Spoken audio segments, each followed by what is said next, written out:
मतलब हुआ। खुश रहो। On time today. Very good.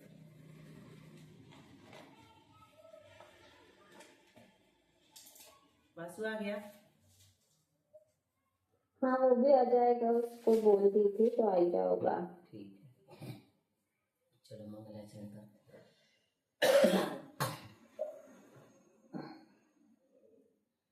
मंगलम भगवान वीरो, मंगलम गौतमो गणी, मंगलम कुंद कुंदाद्यो, जैन धर्मोस्तु मंगलम, सर्वमंगल मांगल्यम, सर्वकल्याणकारकम, प्रधानं सर्वधर्माणां, जैनं जयतु शासनम्। मोक्षमार्गस्य नेतारं, वेत्तारं कर्मभूभृतां, ज्ञातारं विश्वतत्त्वानां, वंदे तद्गुणलब्धये। संत शिरोमणि आचार्य गुरु श्री विद्यासागर जी महाराज की जय। आचार्य गुरु श्री समय सागर जी महाराज की जय। आचार्य गुरु श्री प्रज्ञा सागर जी महाराज की जय। तीन कमलों करुणमणि महाराज की जय। द्वादशांग जयवाणी माता की जय। संपूर्ण अनिका माता जी की जय। पूज्य गुरुमती दृढ़मती आदि सभी बड़ी माता जी की जय। हरिका एक्सपर्ट चिंतन मती माता जी की जय।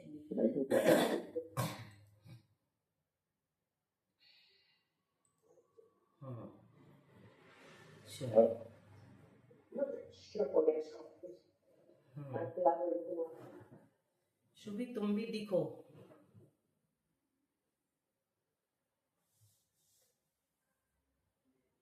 बासु की तरह।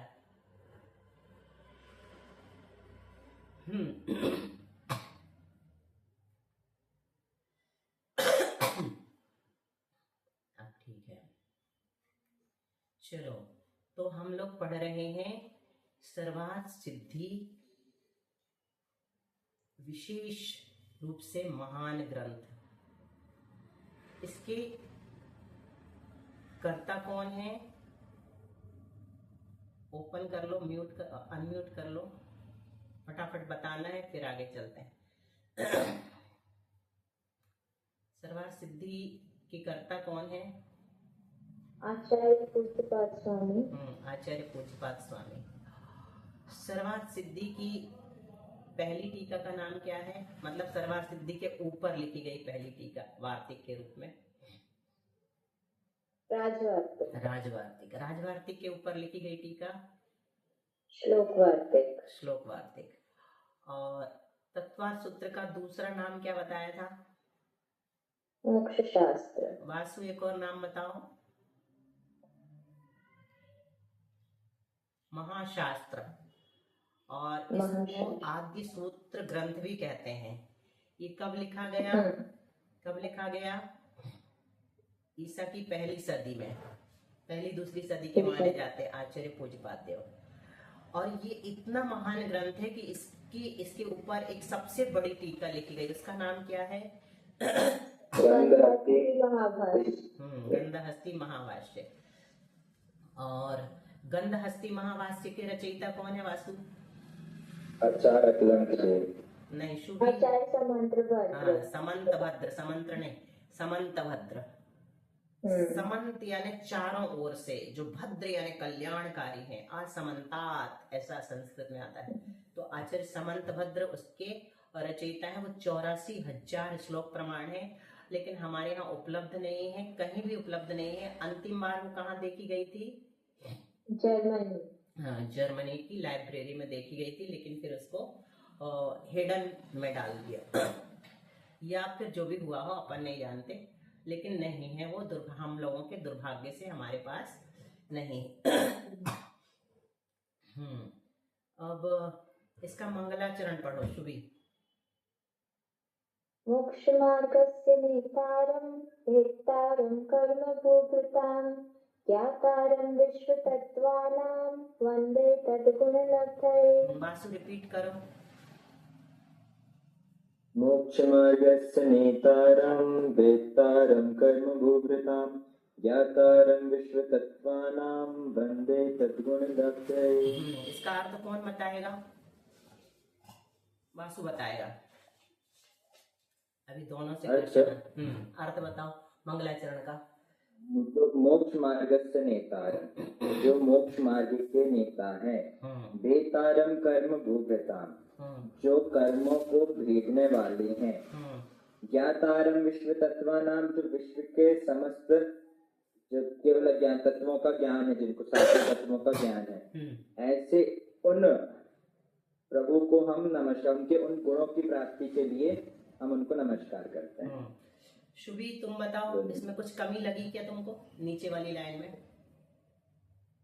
ज्ञातारम विश्व तत्वानाम, सर्वज्ञ है। एक तो शब्द याद आ रहा था, आपने बोला था उस समय। विश्व का अर्थ क्या बताया था?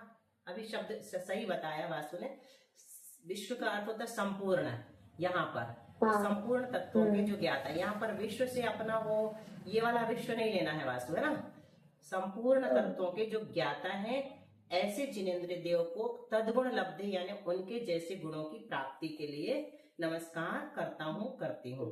तो यहाँ पर जो मोक्ष मार्गस्य शब्द है मंगलाचरण में, वो मीमांसक को लक्ष्य करके रखा गया है। नई बात बताते हैं आज, है ना। उस दिन नहीं बताई थी, परसों। मीमांसक को लक्ष्य करके क्यों मोक्ष मार्ग से शब्द रखा आचार्य पूज्यपाद देव ने? क्योंकि वो जो है ना मीमांसक, अभी बताएंगे 6 दर्शन कौन से हैं, ये सब जानकारी भी तुम लोग को जरूरी है। तो वो जो मीमांसक है, एक का दर्शन वाला, मीमांसक दर्शन वाला, वो मोक्ष को ही स्वीकार नहीं करता। क्या क्या है? मोक्ष को ही नहीं मानता, मोक्ष है ही नहीं। जब मोक्ष को ही नहीं मानता तो उसको लक्ष्य करके आचार्य ने शुरुआत में ही लिख दिया मोक्ष मार्ग से नेता रम, मोक्ष मार्ग के नेता है। तो मोक्ष नहीं होगा तो मोक्ष का मार्ग कहाँ से आएगा? तो उन्होंने इससे मोक्ष भी बता दिया और मोक्ष का मार्ग भी बता दिया। और भेदारम कर्म भूभृताम जो है वो न्यायिक और वैशेषिक को लक्ष्य करके रखा गया है। क्यों? क्योंकि वो ईश्वर को ही नहीं, ईश्वर को क्या मानते हैं? अनादि सिद्ध मानते हैं। तो आचार्य क्या कहते हैं? नहीं, जो कर्म रूपी पर्वतों को भेदते हैं वो सिद्ध बनते हैं, अनादि से कोई सिद्ध नहीं है। तो उनके उस मत का खंडन करने के लिए मंगलाचरण में ही उन्होंने एक शब्द रख दिया जिस पर 84,000 जो श्लोक लिखे गए हैं ना, और आत्मीमांसा जो लिखी गई है, अष्टशती अष्टसहस्त्री, उस दिन बताए थे। तो वो ऐसे ही नहीं लिखे गए, इन सब मतों का खंडन मंडन करने के लिए। आचार्य समंतभद्र जो हैं, उन्होंने 63 वादियों को हराया था। उस समय वाद विवाद बहुत चलते थे और वो खुद अपने शब्दों में संस्कृत में लिखते हैं 63 वादी नाम जेता, मैंने 63 वादियों को जीता हूँ। मतलब कितनी बड़ी बात है। उन लोगों को जीतने का मतलब होता है हजारों लोगों को जैन बनाना, सम्यक दृष्टि बनाना। क्योंकि जो जीत जो हारते थे ना, वो इनका धर्म स्वीकार कर लेते थे। शर्त ही वही हुआ करती थी कि अगर आप हमको हरा दोगे तो हम जैन बन जाएंगे। तो ये अहंकार नहीं है, ये यानी बहुत बड़ी उपलब्धि है कि इतने सारे लोगों को भटकने से बचा लिया उन्होंने, उनको पराजित करके। तो ये जो है न्यायिक और वैशेषिक को लक्ष्य करके क्या रखा गया? कर्म भूभृताम भेदतारम, कर्म रूपी पर्वतों की भेदता को हम नमस्कार करते हैं। कर्म बंधे हुए अनादि से, उनको काटते हैं तब भगवान बनते हैं। और फिर एक शब्द रखा ज्ञातारम विश्व तत्वानाम, ये बौद्ध को लक्ष्य करके रखा गया क्योंकि वो कुछ नहीं मानता, आत्मा को मानते ही नहीं। मोक्ष के बाद वही प्रदीप निर्वाण मत समाप्त हो जाता है, समाप्त हो जाती है। तो इस प्रकार से ये मंगलाचरण हम लोगों ने पढ़ लिया था। जो मोक्ष मार्ग के नेता हैं, कर्मरूपी पर्वतों के भेदने वाले हैं और विश्व तत्वों के ज्ञाता है, यानी संपूर्ण तत्वों के ज्ञाता। संपूर्ण तत्वों में पूरा 3 लोक आ जाता है। विश्व से मतलब क्या? 3 लोक, है ना। उनकी मैं उन समान गुणों की प्राप्ति के लिए द्रव्य और भाव उभय रूप से वंदना करता हूँ। द्रव्य से मतलब मन वचन काया से, और भाव से मतलब मन और आत्मा से। अपने हित को चाहने वाला, ये हमने पढ़ा था। कोई एक बुद्धिमान निकट भव्य था, वह अत्यंत रमणीय भव्य जीवों के विश्राम के योग्य किसी एकांत आश्रम में गया। यहाँ पर संस्कृत में विविक्त शब्द आया है। विविक्त का अर्थ होता है एकांत नहीं। अपन कहते हैं ना विविक्त शय्यासन, मतलब एकांत स्थान में उठना बैठना। एकांत नहीं, बल्कि त्रस जीवों की बाधा से रहित जो स्थान होता है वो महावृत्तियों के लिए विविक्त स्थान कहलाता है, जहां पर त्रस जीव की हिंसा न हो। वहां उसने मुनियों की सभा में बैठे हुए वचन बोले बिना ही मात्र अपने शरीर की आकृति से आकृति से मानो मूर्तिमान मोक्ष मार्ग का निरूपण करने वाले, युक्ति तथा आगम में कुशल, दूसरे जीवों के हित का मुख्य रूप से प्रतिपादन करने वाले और आर्य पुरुषों के द्वारा सेवनीय जो प्रधान निर्ग्रंथ आचार्य थे, उनके पास जाकर विनय के साथ पूछा। क्या पूछा था वासु उस दिन? कौन से 2 प्रश्न थे? आत्मा का हित क्या है? और एक प्रश्न था उसका, फिर आचार्य ने दोनों का उत्तर दिया था। ठीक है, आत्मा का हित क्या है? मोक्ष का स्वरूप क्या है? ठीक है, आत्मा का हित क्या है? तो आचार्य ने उत्तर दिया मोक्ष है। उसने फिर पूछा मोक्ष का स्वरूप क्या है और उसकी प्राप्ति का उपाय क्या है? आचार्य ने कहा कि जब आत्मा, ये वाला याद करने कहा था हमने सर्वसिद्धि के मोक्ष की परिभाषा, जब आत्मा भाव कर्म, द्रव्य कर्म और मल यानी कलंक, भाव कर्म, द्रव्य कर्म और मल अलग चीज है। मल को बोलते हैं एक्चुअल में भाव कर्म, द्रव्य कर्म यानी होता है द्रव्य कर्म और मल यानी होता है भाव कर्म। 2 चीज लेते हैं, कर्म यानी द्रव्य कर्म और मल यानी भाव कर्म। सामान्य रूप से देखेंगे तो ये परिशिष्ट में दिया है आचार्य पूज्यपाद ने स्वयं, कर्म, द्रव्य कर्म, मल, भाव कर्म। जहाँ कहीं दिया था ना मल, तिक्त, कालिमा वगैरह, तो ये भेद अपने को ध्यान में रखना चाहिए। तो जब आत्मा, अब यहाँ पर सामान्य रूप से ले लो, अपन जो जानते हैं द्रव्य कर्म, भाव कर्म और नो कर्म 3 होते हैं। तो द्रव्य कर्म किसे कहते हैं? 8 कर्मों को। भाव कर्म किसे कहते हैं? राग द्वेष आदि को, है ना। और नो कर्म किसे कहते हैं वासु? बोलो शुभी। नो कर्म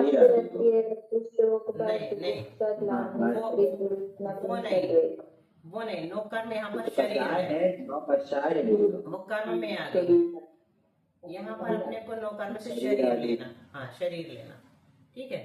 द्रव्य कर्म 8 कर्म, उसमें क्या होते बुआ? नहीं होते। हाँ सुनो, वो नहीं होते, वो इसलिए नहीं होते क्योंकि यहाँ द्रव्य कर्म में अपन ने उनको ले लिया है। द्रव्य कर्म मतलब 8 कर्म, 8 कर्म के 148 भेद। तो 148 भेद में जो चारित्र मोहिनी का भेद है उसमें हास्यरति रति आ गए हैं, उसको यहाँ नो कर्म नहीं कहा। यहाँ पर नो कर्म क्या होते हैं? शरीर को नो कर्म कहते हैं। अपना जो शरीर है ना, वो नो नहीं है, 9 नहीं है, नो मतलब ईशत मतलब किंचित। ये कर्म नहीं है लेकिन किंचित कर्म है, क्योंकि ये बंध में कारण है, इसलिए इसको भी कर्म कहा। तो ये शरीर लेना, यहाँ पर ये लिखा ना, जब आत्मा भाव कर्म, द्रव्य कर्म, मल, कलंक और शरीर को, नो कर्म यानी शरीर को अपने से सर्वथा जुदा कर देता है, मतलब सब प्रकार के कर्म नष्ट हो जाते हैं, तब उसके जो अचिंत्य, मतलब जिसका चिंतन भी नहीं किया जा सकता, मोक्ष में जो आत्मा रहती ना, उसका अपन चिंतन का विषय कहाँ बना सकते हैं? 8 कर्म से रहित आत्मा अरूपी अपने स्वरूप से प्रकट हो गई, तो अचिंत्य है वो। और स्वाभाविक ज्ञानादि गुण रूप और अव्याभात सुख रूप, ज्ञानादि गुण प्रकट हो जाते हैं और अव्याभात सुख प्रकट हो जाता है। ऐसी सर्वथा विलक्षण अवस्था जो उत्पन्न होती है उसे मोक्ष कहते हैं। ये सर्वसिद्धि की मोक्ष की परिभाषा है। अब यहाँ पर हमने दूसरे दिन बताया था कि वह मोक्ष कैसा है? अत्यंत परोक्ष है। अतः अपने को तीर्थंकर मानने वाले क्या होता है, जैसे नैयायिक है, वैशेषिक है, षट दर्शन के नाम क्या है? सांख्य, योग, नैयायिक, वैशेषिक और मीमांसक और वेदांत, ये 6 दर्शन है। तो अब तुम पूछोगी कि इसमें हमारा जैन दर्शन कहाँ है? दिखाई नहीं रहा, दिख रहा कि नहीं दिख रहा? जो नाम बोले उनमें तो कहीं जैन दर्शन दिख ही नहीं रहा है। आवाज आ रही है मेरी? जी आ रही है। तो 2 प्रकार के दर्शन बताए हैं, आस्तिक दर्शन और नास्तिक दर्शन। तो आस्तिक दर्शन जो है वो तो ये सांख्य, योग, नैयायिक, वैशेषिक ये सब है। लेकिन नास्तिक दर्शन में 3 आते हैं, कौन कौन से? जैन दर्शन, बौद्ध दर्शन और चार्वाक दर्शन। तो ये अलग से उसको अंतर्भूत कर दिया गया है। यहाँ पर क्या कह रहे हैं आचार्य कि वो मोक्ष जो है वो अत्यंत परोक्ष है। और ये जितने भी दर्शन वाले हैं ना, षट दर्शन वाले, ये क्या करते हैं? अपने आप को तीर्थंकर मानते हैं। अपने आप को तीर्थंकर मानने वाले अल्प ज्ञानी और प्रवादी। प्रवादी का अर्थ क्या है? प्रवाद का अर्थ प्रमाणेन शून्यवादः, प्रमाण से शून्य जो बात होता है उसको प्रवाद कहते हैं, और प्रवाद करने वाले प्रवादी कहलाते हैं। वो कैसे होते हैं? अल्प ज्ञानी होते हैं। तो क्या कहते हैं? अपने को तीर्थंकर मानने वाले अल्प ज्ञानी प्रवादी लोग मोक्ष के स्वरूप को स्पर्श भी नहीं करने वाले, और कैसे हैं वो? मोक्ष के स्वरूप को छू भी नहीं पाते, और क्या करते हैं? फिर भी मोक्ष का स्वरूप बताते हैं। कैसा बताते हैं? असत्य युक्ति रूप वचनों के द्वारा जो स्वरूप बताते हैं, एक तो वो असत्य रहता है, और उनकी जो युक्तियां रहती वो भी मिथ्या रहती हैं, वचन भी असत्य रहते हैं और युक्तियां भी असत्य रहती हैं। उसके द्वारा स्वरूप सर्वथा अन्य प्रकार से बतलाते हैं। क्या हुआ शुभी? आवाज नहीं आ रही तुम्हारी? हाँ बोल, सुनती हूँ। अब सांख्य ने वो छह नाम जो थे, हाँ, सांख्य, योग, वैशेषिक, मीमांसा और न्याय, नैयायिक, वैशेषिक, मीमांसक और वेदांत। वेदांत। वेदांत। अच्छा। तो सबसे पहले आचार्य कह रहे हैं कि वो अपने आप को तीर्थंकर तो मानते हैं, लेकिन वास्तव में उनको मोक्ष का स्वरूप भी सही ढंग से नहीं पता, और वो मोक्ष चले गए और अपने आप को तीर्थंकर मानने लगे। जैसे सबसे पहले उदाहरण देते हैं। पहले मैंने ये सोचा था कि ये न्याय तुम लोग को कठिन पड़ेगा तो छोड़ देंगे, लेकिन मैंने सोचा है कि तुम लोग सब ब्रिलियंट मिले हो तो काहे को कुछ छोड़ो, है ना? समझ में आ सकता है तो छोड़ने की जरूरत नहीं है, इसलिए मैं इसको भी अच्छे से समझा के आगे बढ़ूंगी, क्योंकि अपने को कोई जल्दी नहीं है कि पूरा करना है, अपने को पढ़ने से प्रयोजन है ना। जो भी पढ़ रहे हैं वो पूरा समझ में आना चाहिए। कल के दिन कोई कहे कि तुमने सर्वार सिद्धि पढ़ी है तो थोड़ा ये हमें भी बता दो, तो बता तो सको, है ना। तो सांख्य क्या कहता है? पुरुष का स्वरूप चैतन्य मानता है, और हमारे यहाँ भी आत्मा का स्वरूप, आत्मा का लक्षण क्या है? चेतना है। जानना और देखना। हाँ, जानना और देखना, वही चेतना है। तो इतना तो मिलता है, हम भी चेतना लक्षण आत्मा को मानते हैं। पुरुष यानी आत्मा होता है सांख्य का तो वो भी चेतना लक्षण वाली आत्मा मानता है। लेकिन वो क्या कहता है? वो आत्मा जो है वो ज्ञेय के ज्ञान से रहित है, जबकि हम लोग क्या कहते हैं? अनंत ज्ञेयों को जानती है हमारी आत्मा, अगर सर्वज्ञ मोक्ष प्राप्त कर ली तो, है ना। और वो क्या कहता है कि आत्मा का लक्षण चैतन्य तो है, लेकिन वो ज्ञेयों के ज्ञान से रहित है। तो आचार्य क्या कहते हैं? ऐसा चैतन्य सत स्वरूप होकर भी असत ही है। मतलब ऐसे चेतना का होना नहीं होना बराबर है हमारे लिए, तो कोई फायदा नहीं है। ऐसा जो जानते ही नहीं, आत्मा है और जानते ही नहीं, बताओ क्यों? आचार्य कहते हैं ऐसा मानने पर उसका, हमारे यहाँ आत्मा का लक्षण क्या बताया? स्वपर व्यवसाय, मतलब स्व को भी जानता है, पर को भी जानता है। व्यवसाय यानी निश्चय कराने वाला। तो स्वपर व्यवसाय लक्षण कोई आकार अर्थात स्वरूप नहीं प्राप्त होगा। अगर हम आत्मा को ऐसा मानेंगे कि आत्मा ज्ञान स्वभावी है, मतलब ज्ञान दर्शन लक्षण है, लक्षण वाली है, लेकिन वो किसी को नहीं जानती, तो आचार्य कहते हैं ऐसा मानने पर तो उसका स्वरूप ही नहीं बनता, स्वरूप ही प्राप्त नहीं होता। कौन सा स्वरूप? जो स्वपर व्यवसाय लक्षण उसका बनाया वो प्राप्त ही नहीं होगा। ठीक है, बात समझ में आ गई? हाँ, एक तरफ ये बोल, एक तरफ ये बोलना कि आत्मा में चैतन्यता है, और दूसरी तरफ ये बोल देना कि जानता ही नहीं है, तो चैतन्यता तो वो हो गई ना। हाँ, ऐसा ज्ञान किस काम का जो किसी को नहीं जानता? ज्ञान है, दर्शन है, लेकिन ज्ञेय को विषय नहीं बनाता, ज्ञेय को नहीं जानता। तो ऐसा स्वरूप मानेंगे अगर आत्मा का, तो उसका जो लक्षण है स्वपर व्यवसाय, स्व और पर को जानना, स्वपर प्रकाशी अपन कहते हैं ना, तो वो कोई स्वरूप को प्राप्त नहीं होगा, उसका स्वरूप ही नहीं, लक्षण का स्वरूप ही नहीं बनेगा। तो ऐसा कह करके सांख्य का खंडन कर दिया। इस लक्षण का खंडन हजारों पेजों में न्याय ग्रंथ में किया है, लेकिन आचार्य पूज्यपाद ने सर्वार्थ सिद्धि में एक लाइन में कर दिया। ठीक है। दूसरा वैशेषिक क्या कहते हैं? मोक्ष का स्वरूप बता रहे हैं। बुद्धि आदि विशेष गुणों का नाश हो जाना आत्मा का मोक्ष है। और हमारे यहाँ क्या कहते हैं? ज्ञान आदि अनंत गुणों का प्रकट हो जाना मोक्ष है। बिल्कुल विपरीत है ना ये। वो कहते हैं विशेष गुणों का नाश ही हो जाना मोक्ष है, और हम जब उससे जस्ट विपरीत बोलते हैं कि ज्ञान आदि अनंत गुण जब प्रकट हो जाते हैं तो उस अवस्था को मोक्ष कहते हैं।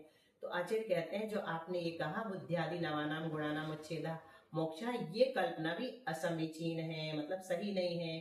क्यों? क्योंकि विशेष लक्षण से रहित वस्तु होती नहीं। जिसमें ज्ञान आदि विशेषताएं न हो, ऐसी वस्तु संभव नहीं है। फिर तीसरा मत वाला आया बौद्ध। वो कहता मोक्ष कैसा है, जैसे दीपक बुझ जाता है उसी प्रकार आत्मा की संतान का विच्छेद हो जाना मोक्ष है। तो आचार्य कहते हैं जैसे गधे के सींग केवल कल्पना के विषय होते हैं, सत्स्वरूप से नहीं होते। गधे के सींग होते क्या? नहीं होते। कल्पना तो हम कर सकते हैं कि होते तो गधा ऐसा दिखता, परंतु सत्स्वरूप नहीं होते, अस्तित्व उनका नहीं होता। इसी प्रकार इस तरह का मोक्ष जो आपने माना है प्रदीप निर्वाणवत, प्रदीप निर्वाण का मतलब क्या होता है कि जब पूरे कर्म खिर गए आत्मा के तो वहीं के वहीं समाप्त हो जाता है। जैसे दीपक, तेल खत्म हुआ तो वहीं ना आगे जाता, ना पीछे, ना ऊपर, ना नीचे। तो ऐसा अपने यहाँ नहीं है। अपने यहाँ जैसे कर्म खिरते हैं आत्मा लोकाग्र में जाकर के स्थित हो जाता है। तो कहते हैं जैसे गधे के सींग केवल कल्पना के विषय होते हैं, सत्स्वरूप नहीं होते, वैसे इस प्रकार का मोक्ष भी केवल कल्पना का विषय है, सत्स्वरूप नहीं। यह बात स्वयं उन्हीं के कथन से सिद्ध हो जाती है इत्यादि। इस मोक्ष का निर्दोष स्वरूप आगे 10वें अध्याय में कहेंगे। चलो आज तो मतलब बौद्ध लोगों के हिसाब से हुआ जो दीपक का तेल खत्म हो गया तो दीपक वहीं के वहीं रह जाता है। तो जैसे ही कर्म पूरे नष्ट हुए जहाँ आप वहीं मोक्ष हो गया, ऐसा क्या? नहीं, जहाँ है वहीं तो मोक्ष हो गया, लेकिन वो कहता सब कुछ समाप्त, कुछ भी नहीं बचा। जैसे अपने यहाँ आत्मा बची ना, आत्मा है और ऊपर जाकर के स्थित हो गई, क्योंकि धर्म द्रव्य उसके ऊपर नहीं है। लेकिन वो कहता कुछ भी नहीं। जैसे दीपक जलता हुआ दीपक था और तेल समाप्त हुआ, समाप्त हो गया वही, बस संपूर्ण, मतलब सत्ता ही से नष्ट हो गया, कुछ भी नहीं बचा। सत्स्वरूप। अरे तो दीपक तो था ना उधार, बुझे वाले को दीपक नहीं कहते, बुझे वाले को दीपक नहीं कहते। लो और बाती और घी और रोशनी खत्म हो गई। नहीं, उसको दीपक नहीं कहते। बुझे वाले को दीपक किसको कहते हैं? जो जल रहा है, प्रकाशमान है, उसको दीपक कहते हैं। अच्छा, बुझा वाला तो एक पात्र है, वो दीपक नहीं है। तो वो दीपक जो जल, प्रदीप उसी को कहते हैं, जलता जो प्रकाश दे रहा है। तो वो जैसे स्नेह बोलते तेल को, स्नेह के समाप्त होते ही वही विनष्ट हो जाता है, विलीन हो जाता है। ऐसे ही आत्मा ना आगे जाती, ना पीछे जाती, ना ऊपर जाती, ना नीचे जाती, इसमें था ना।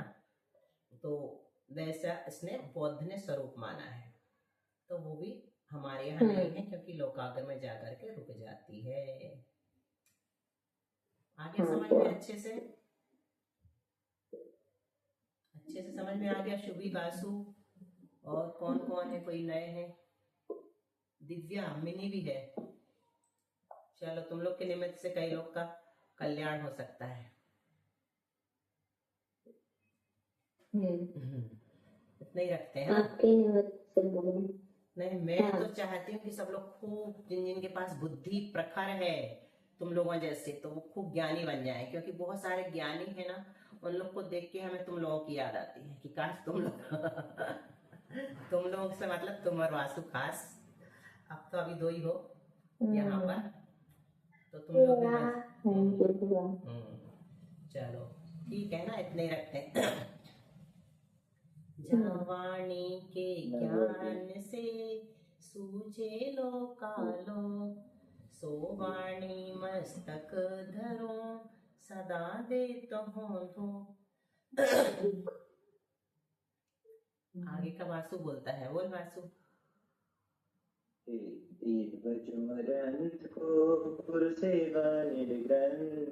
दया धर्म पालो सदा, यही मोक्ष का पंथ। सर्वमंत्रों का सार है महामंत्र नमकार, हम सभी मिलकर जपे महामंत्र नमकार। नमः।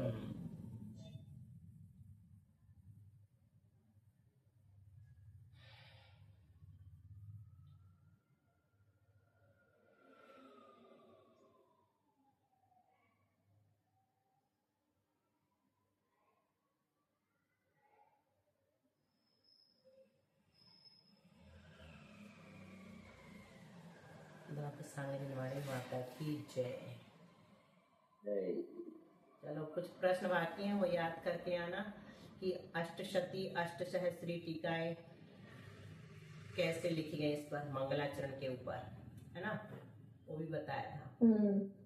ठीक है, ठीक है भैया। रिवीजन कर लें। ओके, वंदना दीदी, सभी को सादर जय